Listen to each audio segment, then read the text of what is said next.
Llegas en el momento ideal para rebajar un poco la tensión de este plató. Vamos a hablar de franquismo. Genial. Vamos a ver, tú fuiste preso político durante el franquismo. Sí. Hiciste huelga de hambre cuando estuviste en prisión.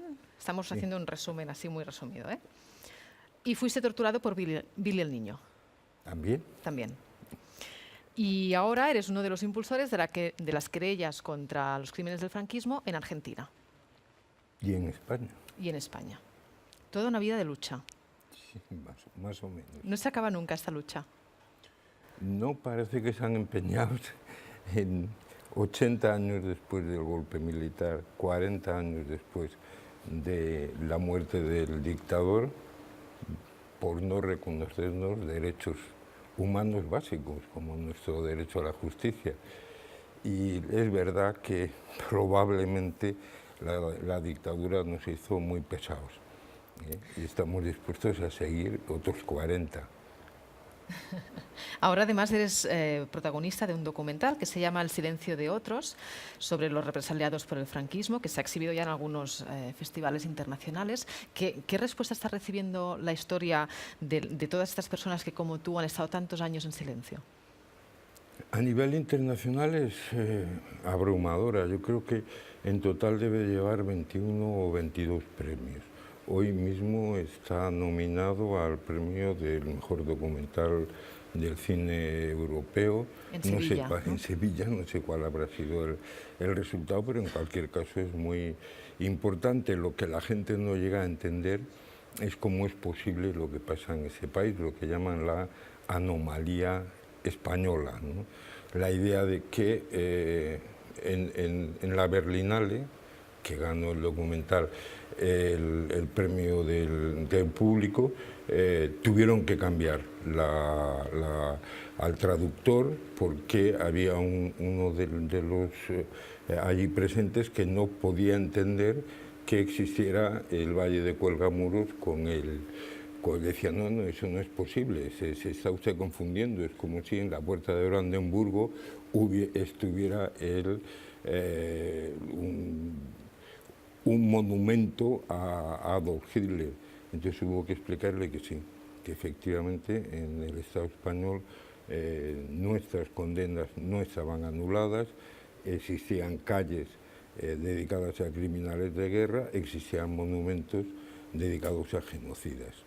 Y existen torturadores con medallas al honor. Sí, y sorprendentemente, en el caso de Billy el Niño, tiene una medalla durante la dictadura y 3 durante la democracia. Chato, ara nos ho expliques todo. Sí. Repassamos tu trajectòria. Vamos a hacer una pausa per publicitat i de seguida tornem amb Chato Galante. Chato, ¿tú podrías explicar tu historia también a través del estómago? ¿Crees que se explica así tu vida? Pues imagino que en parte sí, y en parte lo que se planteaba de la necesidad de hacer pie a tierra y de pensar desde la realidad más cruda, si esa es la imagen de hacerlo desde el estómago, sí estoy de acuerdo. Tú empezaste la lucha contra el franquismo desde la universidad, muy joven, con unos 20 años. Yo creo que me detuvieron la primera vez con 19. ¿Por qué? ¿Por qué luchabas contra el franquismo? Porque era una sociedad imposible. En la realidad de nuestra sociedad en aquella época, el franquismo era un traje en el que no entraba aquella sociedad, el nacionalcatolicismo, la idea esta de un régimen perpetuamente vigilado, controlado por el ejército, la iglesia, etcétera, etcétera, la idea de una especie de casta que en función de una referencia al nacionalcatolicismo se creía con el derecho, incluso con el deber de saltar por encima de cualquier derecho de la ciudadanía, aquello nos hacía la vida imposible. Yo empecé desde un punto de vista cultural, yo no podía leer lo que quería leer, yo no podía ver el cine que quería ver, yo no podía oír la música que quería oír, yo no podía hablar con mi gente de las cosas que quería hablar. Yo no podía levantarme a discutir con un profesor en la universidad y, bueno, consecuencia de ello fui expedientado, fui detenido, fui torturado y fui encarcelado. ¿Tu padre era militar? Sí. ¿Y cómo lo llevaba esto? Pues al principio con sorpresa. Después ya le expliqué que la culpa de todo la tenía él, que me había educado sobre una serie de valores, de derechos, de respeto a los derechos humanos que chocaban con la sociedad en la que me había tocado entrar, ¿no? Y yo creo que al final de su vida, porque murió muy joven, estábamos muy de acuerdo. De hecho, la vez que salí de unas torturas más fuertes en la Dirección General de Seguridad, que él fue a buscarme, porque estábamos en pleno estado de excepción, cuando se enteró que yo estaba detenido 14 días después, fue a buscarme para llevarme a un hospital, me dijo, no habrás dicho nada. No, me lo dijo porque él sabía lo que eso podía significar para mí. Y me dijo, estoy orgulloso de ti. ¿Qué podía significar para ti hablar? Para cualquiera era que te hubieran roto, que hubieran acabado con parte de lo que te mantenía en lucha contra el franquismo, que te hubieran convertido en un colaborador de una represión que odiabas. Era la mayor preocupación de cualquiera que caía en la dictadura. No era, la gente piensa que era el daño físico, la idea fundamental era no ser capaz de aguantar aquella embestida, ¿no? La primera detención fue en el 69 por actividades subversivas. Fue una detención corta, de pocos días, pero la segunda ya fue la larga, esta a la que te referías ahora, ¿no? Más de 10 días. Sí, fueron como 14 días, era el estado de excepción por los procesos de guerra de Burgos. En esos procesos se pedían 9 penas de muerte, hubo una gran movilización dentro del movimiento estudiantil, en Madrid también, hubo muchas detenciones y durante ese tiempo, en la dictadura, había 3 días en los que estabas desaparecido. Ni tu familia, ni un abogado, ni nadie sabía de que estabas en la cárcel. En un estado de excepción, incluso ese derecho no lo tenías. El límite de 3 días no existía, podías estar los días que ellos quisieran, ¿no? Y de hecho yo estuve 14 días porque mi padre se enteró y me sacó, si no habría estado, yo creo que más. 14 días en la Dirección General de Seguridad. Sí. ¿Qué pasó allí dentro? Pues que me torturaron. Que me torturaron con un auténtico sadismo. ¿Quién? O sea, pues me torturó Billy el Niño, me torturó Giralte, se llamaba, me torturó Ricardo Albarrón, que después sería director general de seguridad con la democracia, con un gobierno socialista, creo. ¿Todos ellos eran policías? Todos ellos eran miembros de la Brigada Político-Social, claro. Era la policía política del régimen franquista encargada de perseguir a la gente que no era afín al régimen, al incipiente movimiento estudiantil, al movimiento obrero o a cualquier tipo de fórmula de resistencia a aquella dictadura. ¿Tú sabías lo que iba a pasar cuando entraste allí?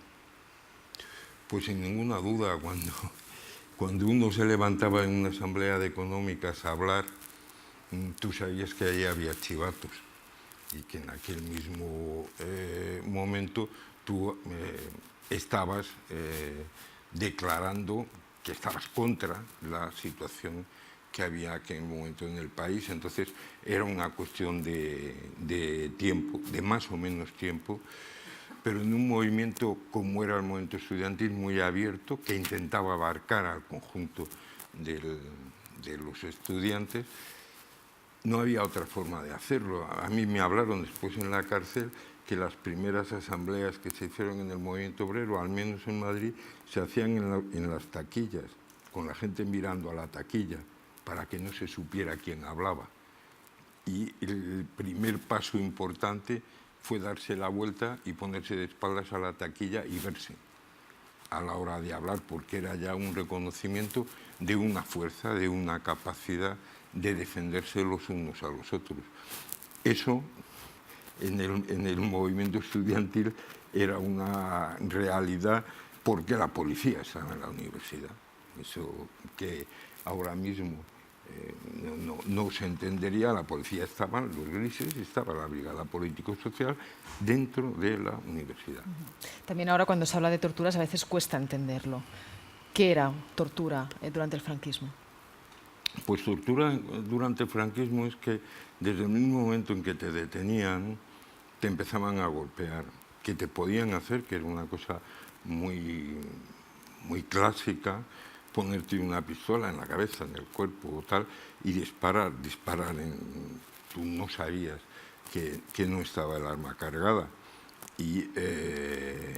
O parar el coche mientras ibas desde donde te hubieran detenido a la Dirección General de Seguridad y decir, bueno, vamos a este sitio de aquí, que ese nos lo vamos a cargar aquí, ¿no? Cuando entrabas en la Dirección General de Seguridad te recibían con un pasillo donde había grises, miembros de la... no me acuerdo ni cómo se llamaba la policía aquella, y miembros de la Brigada Político-Social. Tú pasabas entre unos y otros y empezaban a golpearte. A partir de ahí, bueno, pues lo clásico, te hacían una ficha y todas estas cosas y después subías a interrogatorio. Ahí el nivel de violencia dependía de lo que ellos pretendieran sacar, pero en mi caso, en esta detención, pues yo estuve esos días aislado, me colgaron, me golpearon de todas las formas que se puede golpear, yo llegué a perder el control de todo, llegué a perder el control del tiempo, el control de los esfínteres, a estar desnudo, colgado o esposado a un radiador y ser considerado ni siquiera una persona, una cosa. A mí pasaba cualquiera de aquellos policías y me apagaba un cigarrillo en la cabeza como si fuera el cenicero puesto encima del radiador, que es donde estaba esposado.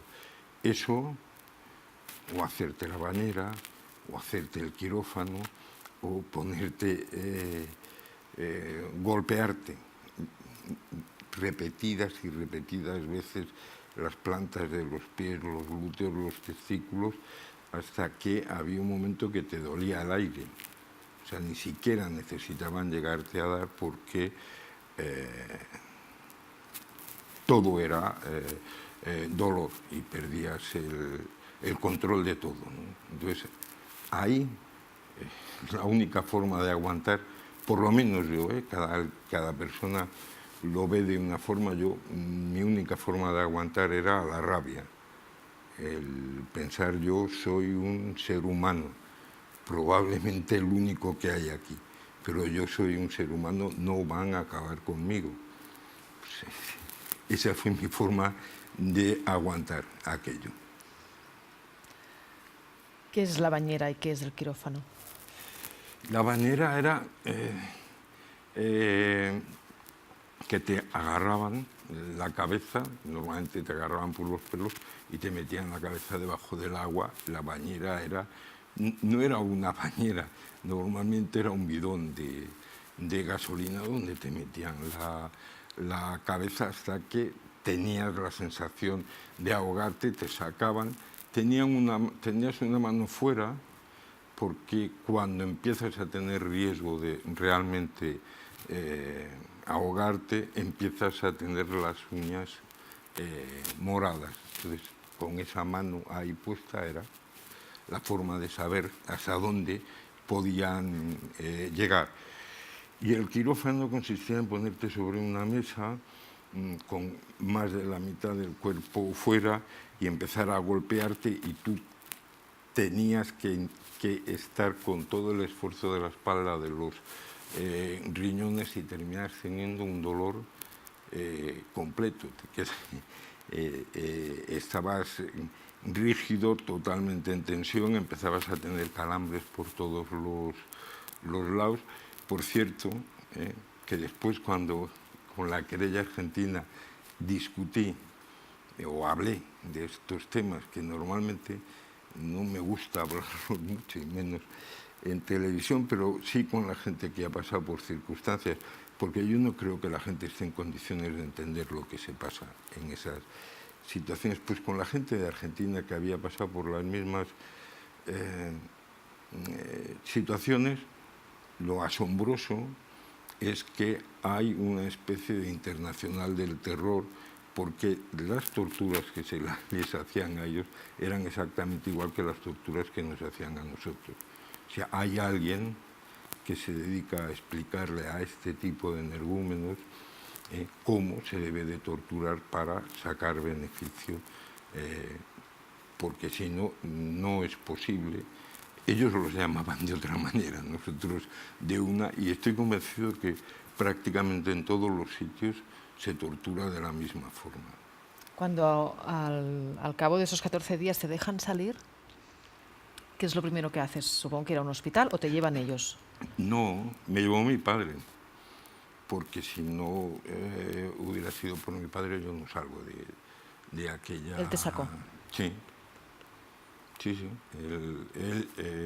Yo creo que es el último de los grandes favores que le debo a mi padre en mi vida, fue aparecer ahí donde yo pensé que habían pasado un par de meses o una cosa así, ¿no? Y estaba en una situación pues muy desesperada, ¿no? No sé cómo lo hizo, ¿no? Pero bueno, lo hizo, afortunadamente. ¿Uno llega a recuperarse después de una experiencia así? Pues si quieres que te diga la verdad, no. Ya uno nunca, nada vuelve a ser igual. Y yo pienso en la cantidad de miles de personas a las que le destrozaron la vida, que después de una experiencia así no volvieron a ser la misma persona. Yo tengo gente que conozco que hoy es incapaz de escribir su testimonio para poder querellarse, porque es incapaz de volver a recoger aquella impresión. Y hubo muchísima gente que su vida cambió por completo, también por hablar del estómago en sus cosas más materiales, ¿no? Había gente que trabajaba con las manos, que eran encofradores, gente de la construcción, etcétera, a la que le rompieron las manos y tuvieron que dedicar su vida después a vigilar la obra, o sea, pasar de ser de la élite de la construcción a ser lo último en la construcción. Y había un maníaco que se dedicaba con una especie de grifo a ir rompiéndole falange a falange los dedos a la gente que detenían. Ese señor, ¿no?, también fue condecorado en su momento por el franquismo, imagino que en agradecimiento a un trabajo bien hecho. Después de aquella detención vinieron otras, Sí. Y algún ingreso en prisión. 5 años Sí. en prisión. Sí, algo más de 5 años. Yo es que hice una carrera muy mala en ese terreno. Fui un pequeño desastre, porque ya te digo, me expedientaron. Después, durante una de las multas que me pusieron, me llevaron de ahí al servicio militar obligatorio de entonces. Me detuvieron mientras estaba en el servicio militar. Terminé en un batallón de castigo y en una prisión militar en Alcalá de Henares, después en Carabanchel, en una siguiente detención pues hice un recorrido desde Carabanchel, Zaragoza, Segovia y Zamora. Hice un paseo por la península, conociendo sus distintas prisiones. En alguna de ellas hiciste huelga de hambre. De hecho, hiciste 3 huelgas de hambre. Sí, por lo menos tres hice huelga de hambre para cuando asesinaron a Salvador Puig Antich. Esa me cogió en Zaragoza, creo. Hicimos huelga de hambre en Segovia, en una semana pro amnistía que hubo desde la cárcel para apoyar eso, con los fusilamientos del 27 de septiembre del 75 y también una de ellas por las condiciones de vida en la cárcel, por mejorar, por lo que llamamos el reconocimiento como presos políticos, el establecimiento de un estatuto de presos políticos que aprobaron en un congreso de los colegios de abogados de España que se realizó en León y aprobó una moción con un estatuto para los presos políticos. Y entonces, como ahora, nadie reconoce la existencia de presos políticos. Entonces, tampoco nosotros éramos presos políticos, no se nos reconoció en esa condición, claro está. Una de las huelgas... No conozco país que reconozca la existencia de presos políticos. Una de las huelgas, te decía, duró 47 días. Sí. ¿Y sirvió para conseguir algo? Pues mira, no sirvió, sirvió en lo que tenía, porque es que la empezamos por condiciones de la cárcel, ¿no? Las comunicaciones, etcétera. Pero justo en mitad de ella juzgan y condenan a muerte al último proceso donde hubo fusilamientos en la dictadura. Entonces, cuando íbamos a dejar la huelga de hambre, no podíamos dejarla y empezarla a la semana siguiente. Entonces decidimos, bueno, pues empalmar una huelga con otra. Y claro, se nos hizo aquella un poco larga, porque 47 días son muchos días. También es verdad que yo creo que tenía 26 o 27 años y hoy seguro que no la podría haber hecho. Y algunos de los presos que había entonces, como Luis Lucio Lobato, que debía de tener casi la edad que yo tengo ahora, pues estuvo creo que 10 días de huelga de hambre, no pudo aguantar más. ¿Y en qué momento decides acabar la huelga de hambre? Cuando los mataron, para nuestra desgracia, al alba, que se cantó y que nos hizo llorar lágrimas de sangre, porque era incapaz de entender que en 1975, casi 40 años después del golpe militar, fueran capaces de matar a 5 jóvenes impunemente, ¿no? Entonces, probablemente es uno de los shock emocionales más fuertes que he tenido en mi vida. Explícanos lo de la cucharilla y el túnel. No, que el primer deber de cualquier preso, y la ventaja de los presos políticos es que lo hacíamos organizadamente, es fugarse. Entonces nosotros nos intentábamos pertinazmente fugar. Yo lo intenté 5 veces, no me salió ninguna, o sea que tampoco ahí estuve muy brillante, pero los hubo que sí que lo consiguieron. Y en Segovia pues intentamos fugarnos 2 veces. Hay muchos procedimientos, pero el más clásico, el que puede permitir salir más gente además, es hacer un túnel. Entonces, claro, cuando le dices a la gente que se escarba un túnel con una cuchara, no se lo puede creer. Pues sí, se puede escarbar un túnel con una cuchara y mucha paciencia. También es verdad que en la cárcel se tenía mucho tiempo.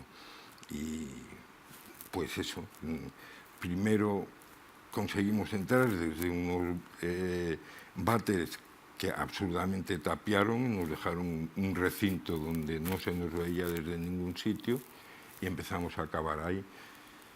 Después de que aquella fuga cayera, nos conocíamos el alcantarillado de Segovia, yo creo que mejor que cualquier segoviano, sabíamos por dónde se entraba, por dónde se salía, y se hicieron algunas reuniones fuera y se volvió a entrar dentro bueno, pues porque había que aclarar a algunas cosas con la gente que estaba fuera, y hubo que elegir un sitio desde el que en la primera fuga nos íbamos a ir 54, o sea que sacar 54 personas no era fácil, ¿no?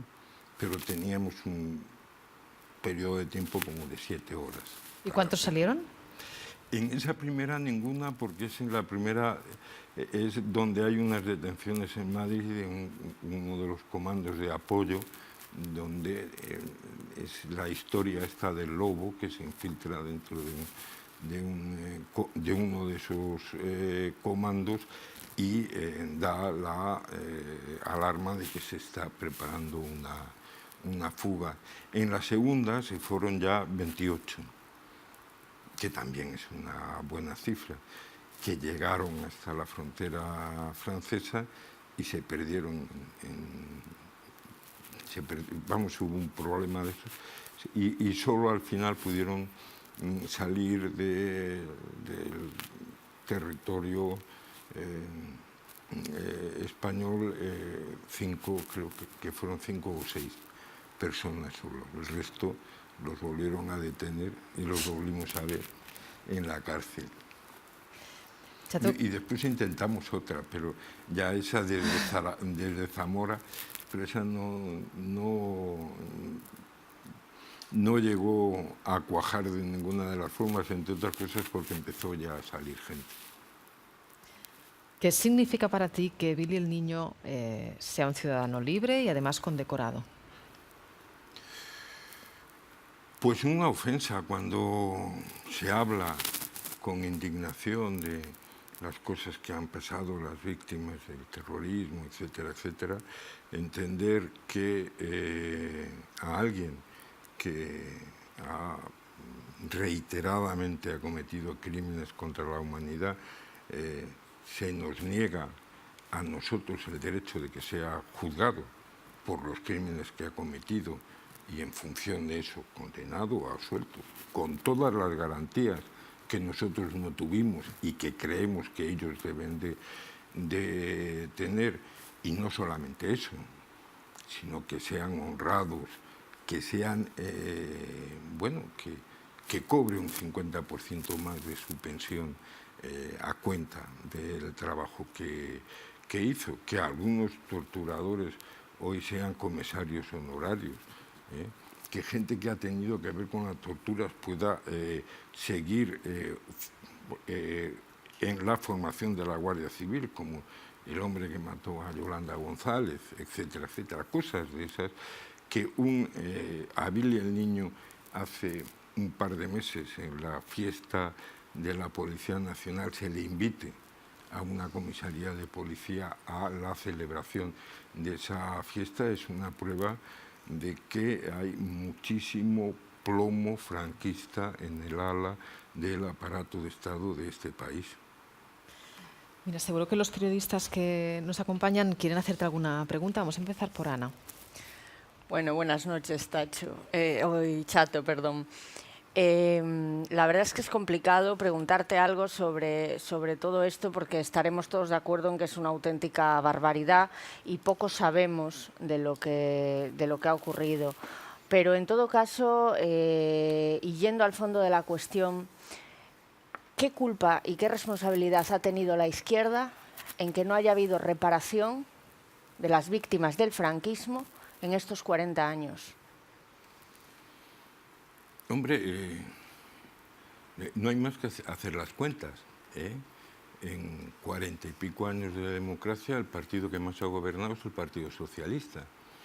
Y el Partido Socialista tiene algunas decenas de miles de personas en cunetas enterradas cuyo único delito fue militar en el Partido Socialista.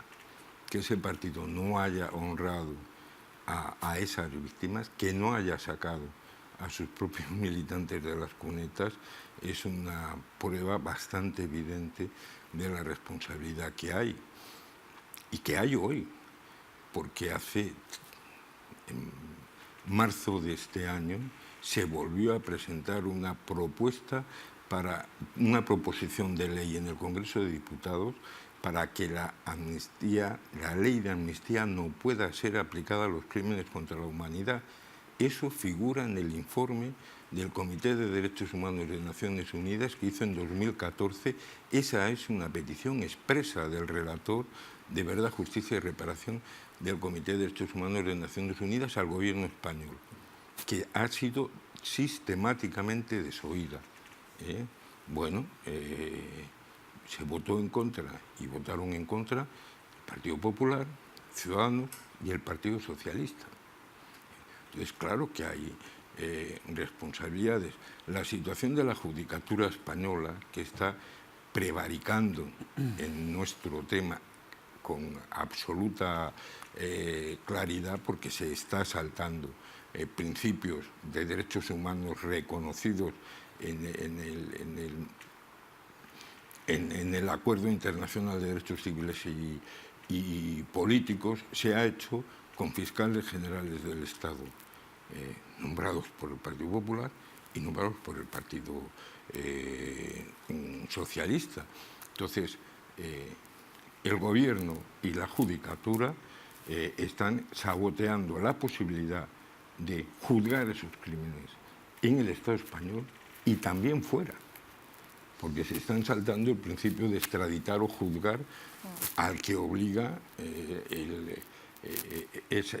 la misma legislación del derecho internacional de los derechos humanos. Javier. Sí, buenas noches. En principio, es que no hay comentarios sobre su testimonio. Es un ejemplo de lo que era aquella España y que no debemos olvidar. Entiendo que tenga deudas con el pasado, personales. Estoy con usted, yo lo he dicho desde el principio, que Billy el Niño no tendría que tener una condecoración y ser honrado, porque es una afrenta para personas como usted y para otros muchos. Pero donde sí que discrepo y le quería preguntar es con lo que han comentado ahora de la ley de amnistía. Porque aquella España de la que usted es un testimonio y que debemos recordar, para no repetirla nunca, no tiene nada que ver con la actual. Afortunadamente, España, con muchas imperfecciones, incluso en el mundo judicial, es una democracia. Y fue clave la ley de amnistía del 77, antes de la Constitución, que usted acaba de criticar.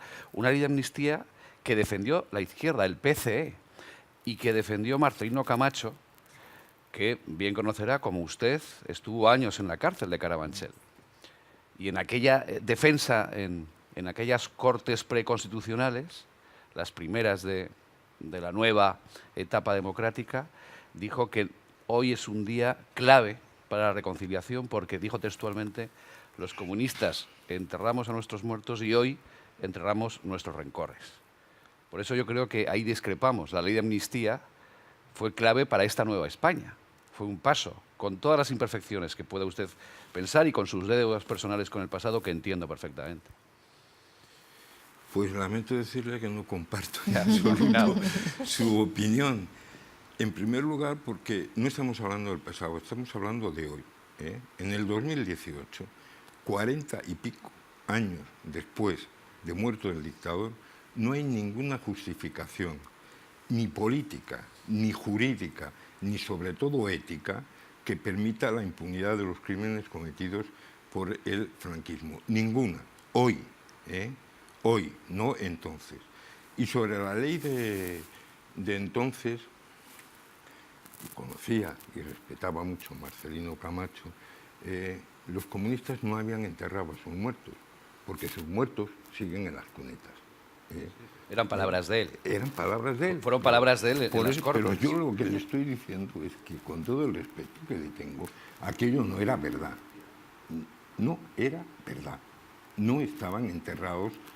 Todos los no sé, no todos, pero hay más de 100.000 personas en fosas comunes. Hay decenas de miles de bebés robados. Hay decenas de miles de personas torturadas. Hay decenas de miles de gente que pasamos por la cárcel. Todo eso que está calificado como crímenes contra la humanidad, el Pacto Internacional de Derechos Civiles y Políticos al que me refería antes, al definir esos crímenes, dice que no prescriben nunca, y que no pueden ser amnistiados. Y lo más curioso es que la judicatura española, en aplicación de eso, ha juzgado a la dictadura argentina, ha juzgado a la dictadura chilena, ha juzgado a la dictadura guatemalteca, ha juzgado a la marroquí, ha juzgado a la guineana, ha juzgado a medio mundo y no ha levantado la alfombra para ver que somos el segundo país del mundo en desapariciones forzadas y en fosas comunes. ¿Cómo voy a compartir lo que usted dice? No es una cosa mía, es una cosa del conjunto de la sociedad. Lo que estamos reivindicando no se refiere ni a mí, ni a los familiares de los presos, ni a la gente que... Esta sociedad necesita poner eso en común. El documental del que hablábamos antes, lo que quiere hacer es eso, que la gente vea, entienda lo que pasó, lea esa negrísima página de nuestra historia, la ponga en común y restablezca condiciones de convivencia plenamente democráticas. En eso estamos de acuerdo. Y, simplemente un matiz. Acaba, Javier. Porque lo que he leído yo son las palabras de Marcelino Camacho. Sí, sí. Es decir, que como usted tiene un caso también personal durísimo de sufrir la dictadura, de estar muchos años en Carabanchel encarcelado. Es decir, que entiendo que usted quiera reparación y que, como lo he dicho, su testimonio, entiendo sus deudas con el pasado y que quiera saldarlas. Pero que, bueno, lo que vivimos ahora quizás también se hizo con generosidad en aquel momento, gracias a figuras como Marcelino Camacho que dijeron, bueno, vamos a mirar hacia adelante. Lo que vivimos ahora, debido a eso, son las limitaciones de nuestra democracia. El que pueda seguir habiendo presos políticos hoy, el que sigan pudiendo tener los problemas que se tienen con la libertad de expresión, que siga pudiendo la judicatura española actuar como un relámpago cuando se tocan los intereses de los principales grupos bancarios y se permita que haya gente que se suicida porque la expulsan de su casa. Ese tipo de cosas tiene que ver con la pervivencia intocable de un aparato de Estado creado en condiciones de dictadura. ¿Cómo es posible pensar que una policía política encargada de perseguir las libertades democráticas se convierte de la noche a la mañana en una policía democrática? Es que es inconcebible.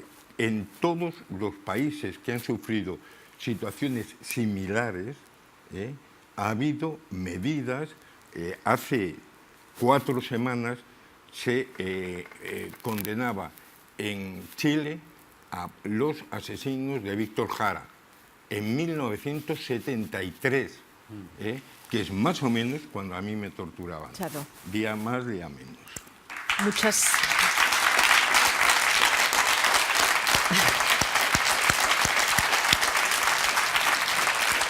Muchas gracias. Gracias por venir, gracias por compartirlo y gracias por la lucha. Y gracias a vosotros. Hasta la próxima. Chato Galante. Adiós, hasta Bona la nit. próxima. Mira, por aquí te acompañan. Por aquí. Gracias.